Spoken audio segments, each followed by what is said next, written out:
Hi everyone. So the past two lessons we've learned about friendship and healthy communication and respect. So this week we're going to kind of be combining those two and talking about empathy.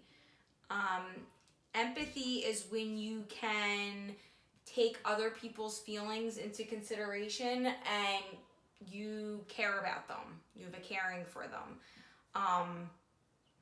So my intro that I'm going to go into now is why should we learn about empathy and how can we teach empathy? Is empathy something that we can teach? So in preparing for this world of change that's going on around us in this new environment, the skills of empathy and kindness actually are mattering now more than ever. Think about the pandemic. Think about all the people that have lost their jobs. Think about people in your family or your community that may need extra food right now. They may need extra money because somebody in the family doesn't have a job or something like that. So having empathy and kindness are going to help us get through the pandemic. Empathy and kindness help us build authentic relationships. Authentic is just a fancy word for real. So real relationships, friendships, helps us understand problems through the perspectives of others and creates meaningful solutions. The faster we master empathy and kindness, the faster we can shape a world where problems no longer outrun solutions. Okay, so that is our intro. By practicing and prioritizing empathy and kindness in our homes, schools, and communities, it is our hope to build a future where every young person is on a journey to becoming an empathetic change maker.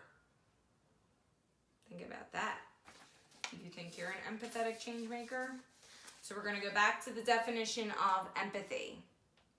What is empathy? Empathy is a little known giant.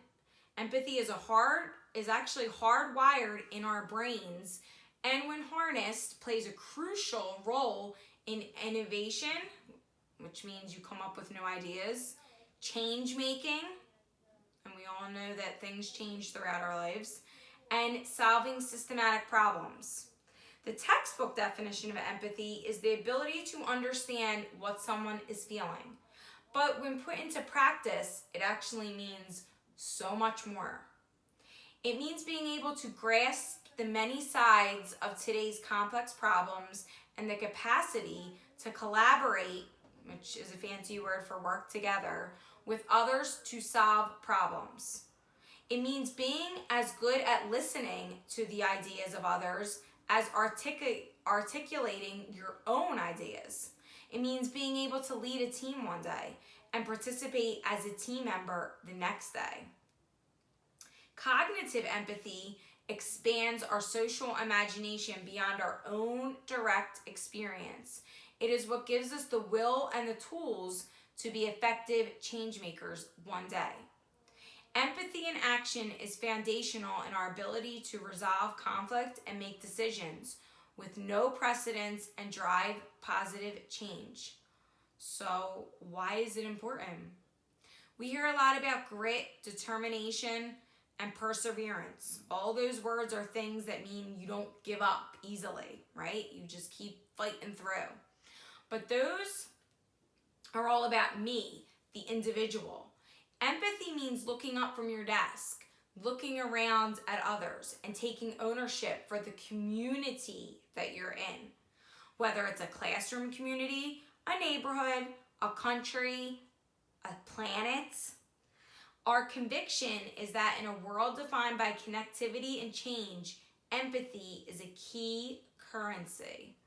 If we want a society or a world of change makers where problems no longer outrun solutions, then we have to make empathy a priority, which means we have to put empathy first. We have to make it important.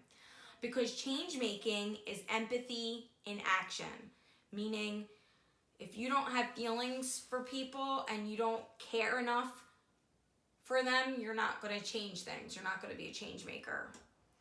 Okay? How empathy helps students.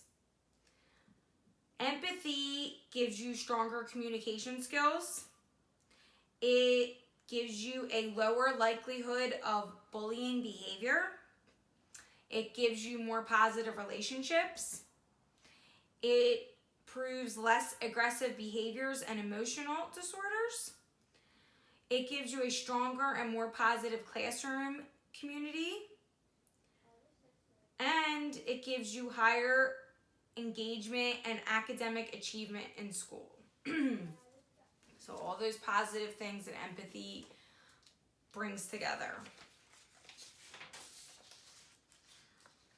Children learn empathy when they are in an environment that helps them understand the perspectives of others and how to act accordingly. These environments include a supporting relationship. Okay, so that could be your friends and family, your friendships, your family members. Modeling. Children learn by observation and gain insight on how to interact with others by watching the adults around them. So if you're in a family that has empathetic people in it and they're change makers and they want to help make change in your community, they're modeling that for you. You're most likely going to grow up and be like that. Physical environment. Your physical environment sets the tone for social and emotional health, for self-efficiency, and even for risk-taking. In the right kind of environment, children feel safe in finding their place, space, and voice in the school.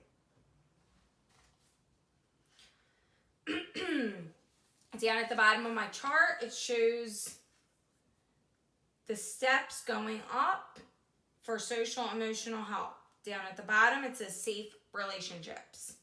One step up is your self-regulation. Up again is your awareness of yourself. Up again is understanding others. And up again is integrated influencer.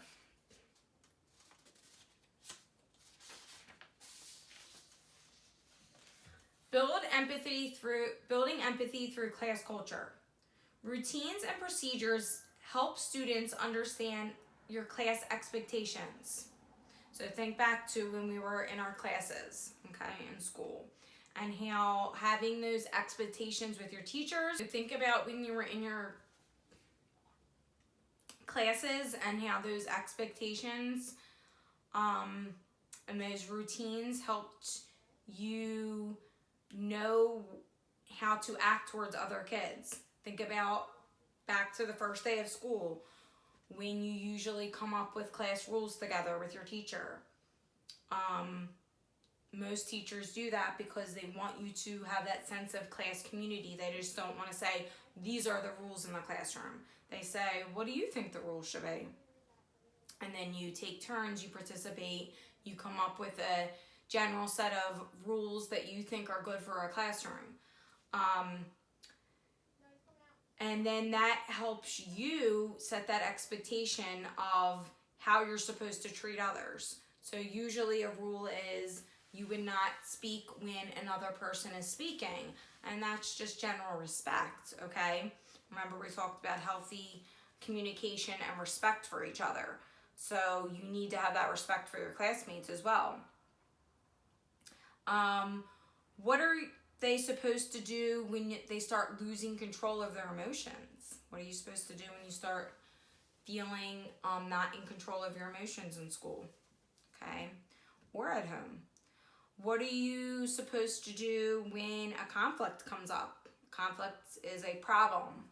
Are you supposed to go tell a teacher, an adult? Okay, you're not supposed to just handle the problem on your own. You're supposed to try to, if it's a big problem, you're supposed to go tell an adult.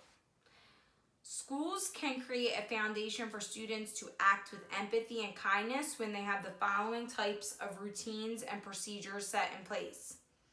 Rules of kindness. A set of student, like I said, generated rules for how to act towards each other. So normally Like I said, in the beginning of school, you would come up with student-generated rules that you would come up with together with your class on how to act kind to each other. One of my favorite rules is the golden rule. You treat others the way that you would want to be treated. Identifying feelings. Okay, so you could have maybe a chart in your classroom, or just know all the different types of feelings and be able to identify your feelings. Implement self-regulation procedures. So your teacher would maybe have strategies that students can use to get their emotions back under control. Maybe some kids would have a chart on their desk. If they're feeling upset and they don't want to talk about it, they could put a signal up and go see the principal or the counselor or to a buddy teacher or something like that. Or maybe some special safe place in the room. They could teach, the teacher could teach self-awareness strategies, a set of choices that students can make to help themselves maintain a healthy emotional state. They could use problem-solving procedures, a set of strategies that students can use to solve conflicts amongst themselves. Okay?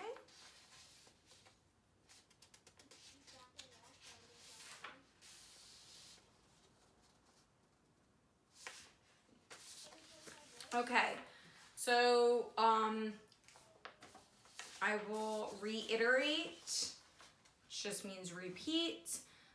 Empathy is the ability to understand what someone is feeling. So if you are walking down the street and you see a homeless person and in your mind you think, well, I wonder how they got to be homeless. I wonder why they're, begging for money and they have nothing to eat. And I really feel sad for them. It doesn't mean that you have to give them anything, especially because you're a child. Children shouldn't go over to homeless people. But just the thought in your head, that connection, that empathetic feeling of that you feel bad for them. I mean, that's actually good that you're getting a feeling that you're feeling sorry for somebody else. You're trying to put yourself in that person's shoes. Doesn't mean you have to give to them. If somebody falls down at recess and hurts themselves, if you just run past them and kind of laugh or just look at them and think, they'll be fine, you're not having empathy for them. Okay, so going over and helping them and saying, are you okay? And really that thought process, that caring process, like, I wonder what happened. I hope they're okay. That's empathy. That's caring about other people. Okay? And then, like I said, there's all the connections of having empathy towards a more positive life in school and outside of school. So you're going to have more positive relationships. Think about your friendships. If you don't show your friends empathy and caring, they're probably not going to want to be your friends. Okay? If they tell you something important and you act like you don't care or have empathy, they may get angry at you. Okay? And you may cause you to get in an argument or lose a friend. So you have to have empathy with your friends. So it's going to cause you to have more positive relationships. Okay? You're going to have less aggressive behaviors.